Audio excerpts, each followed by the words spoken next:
This story is very meaningful. Everyone should hear it. Listen to Brian tell the story.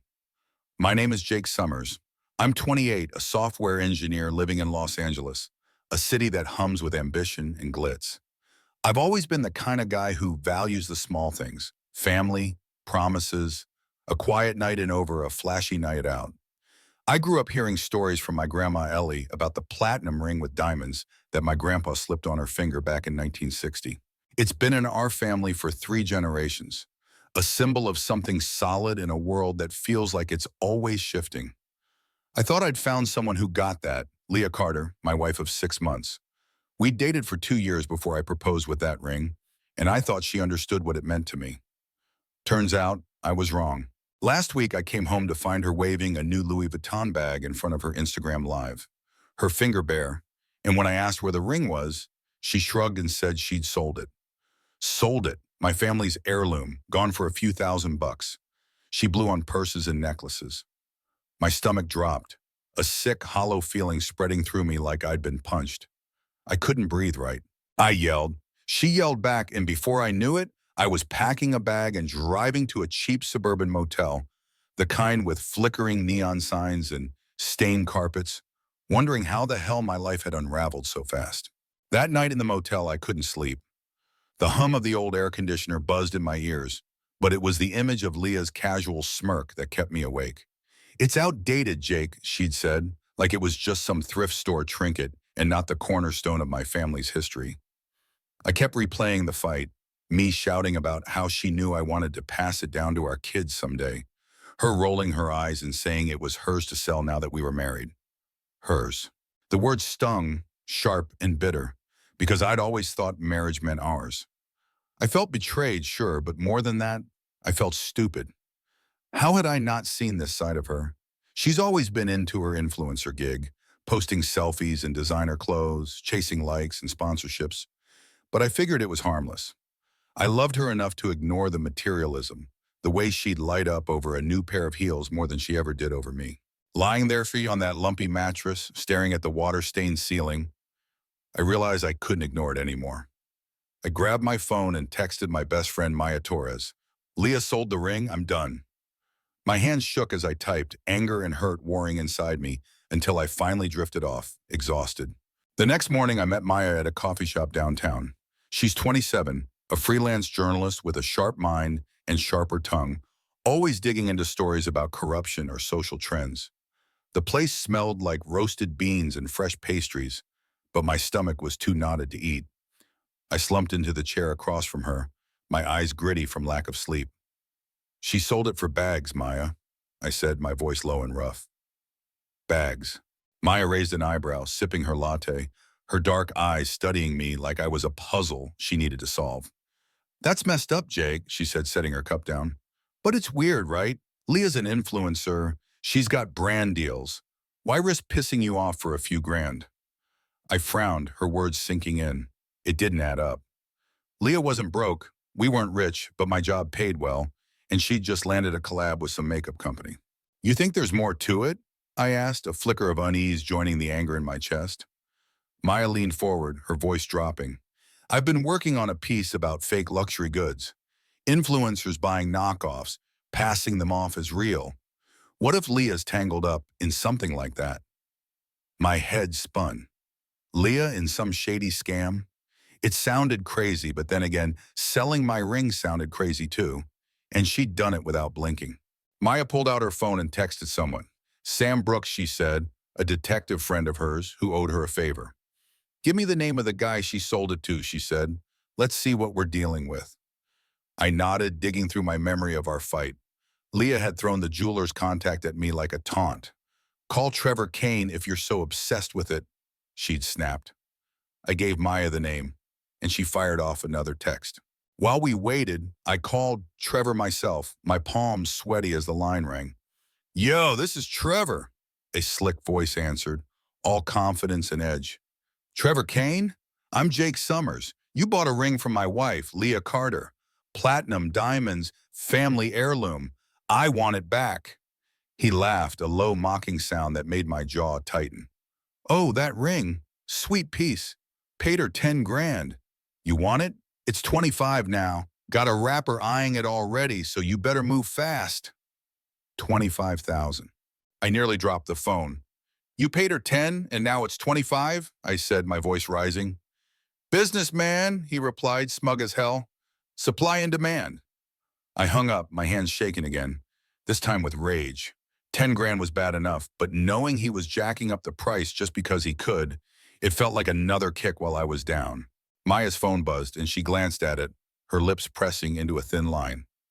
Sam says Trevor's on his radar, she said. Small-time hustler, deals in high-end stuff. Some legit, some not. He's wondering if Leah's part of a bigger play. My chest tightened. A bigger play. I thought of Leah's new necklace, the one she'd flaunted on her story last night, and suddenly it didn't look so shiny. I need to know, I told Maya. If she's lying about more than just the ring, I'm out for good. And so she nodded, promising to dig deeper with Sam. I left the coffee shop feeling like I was walking through quicksand. Every step heavier, every thought darker. I drove to my Grandma Ellie's place next, needing something solid to hold on to. She lives in a little house in the suburbs, all flower box and faded paint, a world away from Leah's glitzy lay bubble. I didn't tell her the truth. Not yet.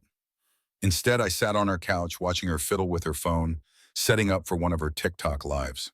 At 82, she's somehow become a minor celebrity online, telling stories about the old days to a few thousand followers. Gonna talk about your grandpa today, she said, her eyes twinkling. That ring he gave me? Pure magic, Jakey. My throat closed up, guilt and love twisting together. Yeah, pure magic, I echoed, forcing a smile. That night, back at the motel, I couldn't stop thinking about what Maya said. Leah in a scam? It gnawed at me, a sick suspicion I couldn't shake. I opened Instagram, stupid move I know, and saw her latest post, a mirror selfie with that necklace, captioned, living my best life. No mention of me, no hint of regret. My finger hovered over the block button, but I didn't press it. Not yet. Instead, I called Trevor again the next day, desperate to get the ring back before it slipped away for good. 25's the deal, he said, same smug tone. Leah tried to buy it back yesterday, but she flaked. Guess she's not as torn up as you are. That hit me like a brick. She tried to buy it back. Why, to fix things or just to look good? I told him I'd get the money, my mind racing. I didn't have 25 grand lying around. My savings were decent, but not that decent. I'd have to borrow, scrape, figure it out. The ring wasn't just jewelry. It was Ellie's laugh, my dad's pride, my future kid's inheritance. I couldn't let it go. 2 days later, Maya called me while I was at work, hunched over my laptop in a haze of stress. Jake, you sitting down? She said, her voice tight. Sam got security footage from Trevor's shop. Leah didn't just sell the ring. She met some guy there, handed over cash for a bag of stuff. Sam thinks it's counterfeit goods, part of a ring he's been tracking. My heart pounded, a drumbeat of dread and disbelief. Counterfeit? I said, barely above a whisper. Yeah, Maya replied. And if she's in deep, you could get dragged into it. Joint assets, joint liability. You need to talk to a lawyer like yesterday. I thanked her, numb, and called a divorce attorney that afternoon. His name was Greg, a no-nonsense guy my buddy recommended. File now, Greg said after I spilled the whole mess. Protect yourself. We'll sort the ring later. I signed the papers the next day, my signature jagged from how hard my hand was trembling. I didn't feel relief, just a cold, empty ache. I went home when I knew Leah'd be out, slipping in with my key like a thief. The place felt different, her vibe all over it, perfume lingering, stacks of packages by the door. I left the divorce papers on the coffee table, grabbed my stuff with help from a couple friends, and erased myself from that life. She didn't call, didn't text, didn't care. Or so I thought. Her parents did, though, blowing up my phone with guilt trips. You can't do this, Jake. Talk to her, unblock her. I blocked them too, their voices buzzing in my head like flies I couldn't swat away. Then her friends started in, calling me petty, selfish, saying she was devastated and trying to fix it. I didn't buy it, not after what Trevor said, not after what Maya found. But doubt crept in anyway, slimy and persistent. Had I overreacted? Was I the bad guy here? I pushed it down, focusing on the ring. I'd get it back, tell my family, move on. That was the plan. The jeweler's shop was a sleek little place downtown, all glass and gold, a world I didn't belong in. Trevor leaned on the counter, smirking as I handed over the check. 25 grand, cobbled together from savings and a loan from my buddy Chris. Pleasure doing business, he said, sliding the ring across. It felt heavy in my hand, cool against my skin, and for a second I could breathe again. Leah didn't fight for it, huh? I asked, fishing. He shrugged. She called, then ghosted me. Think she's over it? I nodded, pocketing the ring, and drove straight to my mom's house. My parents were there, sipping tea in the kitchen, and I FaceTimed Ellie. I've got something to tell you, I said, my voice cracking. I laid it all out. Leah selling the ring, the divorce, the mess. Mom gasped, Dad's jaw tightened, and Ellie's face crumpled on the screen. Oh, Jakey, she said, her voice soft. I'm just glad you got it back, but she should pay for it, not you. I shook my head. Too late for that, Grandma. I just want it done. They hugged me after, and I broke down, tears I'd held back for days spilling out. It hurt, hearing them talk about how they'd loved Leah, how she'd fit into our family like she belonged. I'd thought so too. Now she was a stranger, and I was crying in my mom's kitchen like a kid. We're proud of you, Dad said, his hand on my shoulder. You stood up for what matters. That meant more than I could say, a lifeline in the chaos. I left feeling lighter, the ring safe in my pocket, but the ache lingered. Leah hadn't reached out, not once. Her silence said everything. A few days later, she called from a random number. I picked up, my heart thudding, and stayed quiet as her voice came through. Jake, I want to see you, she said. No apology, just that. To give you the papers. And talk. I didn't want to, but I went anyway, curious despite myself. The apartment was half empty when I got there, just furniture and echoes. She handed me the signed divorce papers and a check, big enough to make me blink. I returned the stuff I bought, she said, eyes red. It's not all you paid, Trevor, but I'll cover the rest over time. I stared at her, waiting for more. She broke, tears streaming. I'm sorry, Jake. I didn't mean for it to blow up like this, the influencer thing. It got in my head. I didn't know what to say, so I didn't. She kept going, voice shaky. I knew I was wrong deep down. I just couldn't face you. I took the check, nodded, and watched her leave. I sat there after alone, crying again. Not for her, but for what we'd lost. It was over. Now I'm in a new apartment, thanks to my friends. The check's cashed, the divorce is final, and I'm planning a trip to Hawaii with Maya and Chris. Ellie's still on TikTok, cheering me on. I miss Leah sometimes, the old her, but I can't live in that anymore. I've got the ring, my family, and a shot at something better. That's enough. I settled into my new apartment a week after that last meeting with Leah, the place still smelling of fresh paint and possibility. It's small, a one-bedroom near my office with a view of the city skyline that glows orange at sunset. My friends Chris and Maya helped me move in, hauling boxes up 3 flights of stairs while cracking jokes to keep my spirits up. Dude, this couch is heavier than your marriage, Chris said, grinning as he shoved it against the wall. I laughed, a real laugh, the first in weeks. It felt good, like a weightlifting, even if just for a moment. Maya sprawled on the floor after scrolling through her phone, her journalist instincts never off duty. Sam's still digging into that counterfeit ring, she said, glancing up. Leah's name popped up again, some shady DMs with a supplier. She might be in deeper than we thought. I nodded, unpacking a box of books, my fingers brushing the spine of a sci-fi novel Leah used to tease me about. Deeper than we thought. The words hung there, heavy, but I didn't want to chase them. Not anymore. I had the ring back, the divorce papers filed, and a trip to Hawaii booked for next month.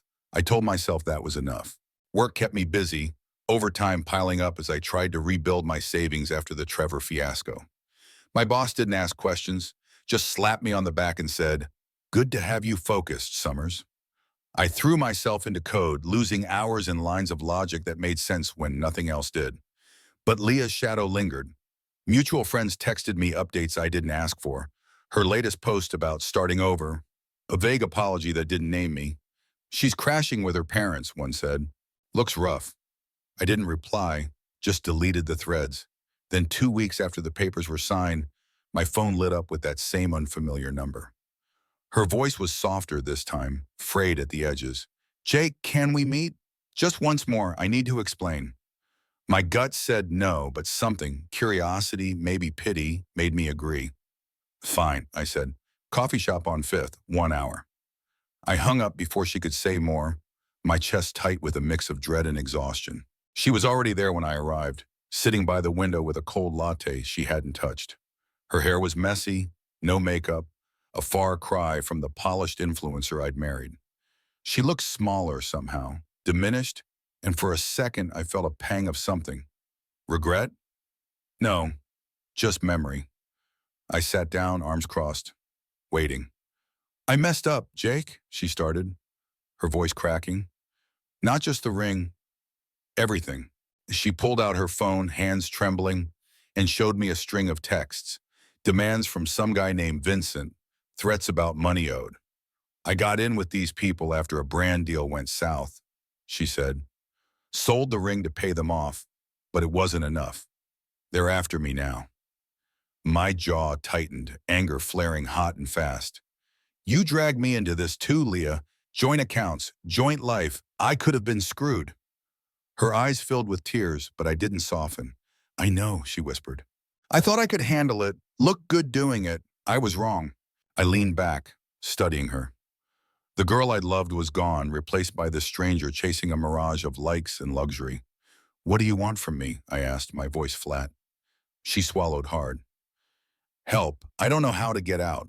They're threatening to expose me. Fake goods, the ring, all of it. My career's done if this blows up. I almost laughed, bitter and sharp.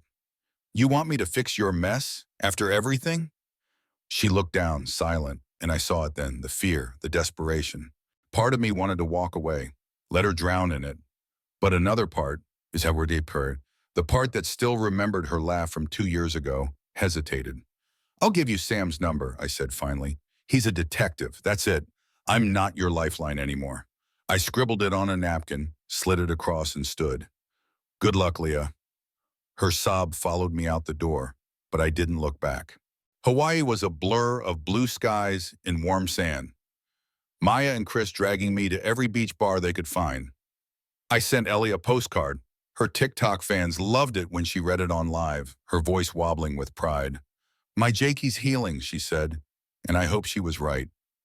The ring sat in a safe back home, a promise I'd keep for someone who'd value it. I didn't check Leah's Instagram after that coffee shop meet, but Maya filled me in a month later over beers. She's toast, she said, smirking. Vincent's crew leaked her texts online, screenshots of her begging for cash, admitting the counterfeit hustle. Her followers tanked, brands dropped her. She's off the grid now, probably hiding at her parents'. I took a long sip, the news settling like a stone. I didn't feel triumph, just a dull ache for what could have been. She built her castle on sand, I said. Maya nodded. And you didn't. Months passed and I found my rhythm, work, friends, the occasional date that didn't stick. I started a side project, a coding app for kids, something to leave a mark that wasn't tied to pain. Ellie's health dipped. She's 82 after all, but she still FaceTimed me, her smile bright even through fatigue. Give that ring to someone special, Jakey, she said one night. Someone who gets it. I promised I would, my throat tight. Leah faded to a ghost, a lesson in trusting too fast, loving too blind. I heard through the grapevine she'd moved east, waitressing somewhere quiet, her influencer dreams dust. No one knew if Vincent's crew ever caught up with her, and I didn't ask. Her story ended in shadows, a cautionary tale of chasing shine over substance. Me? I'm still here, the ring in my safe, the future wide open. I learned that family, blood or chosen, beats fleeting glitter every time. That betrayal cuts deep, but it doesn't define you unless you let it. I don't know what's next. Maybe a new love, maybe just me and my code for a while. But I'm standing, not sinking, and that's a win. So what do you think? Was I too hard on Leah, or did she get what she deserved? Drop your take in the comments. I'm curious. Hit that subscribe button if you're not already in, and let's keep unpacking these real-life messes together. Until next time, stay true.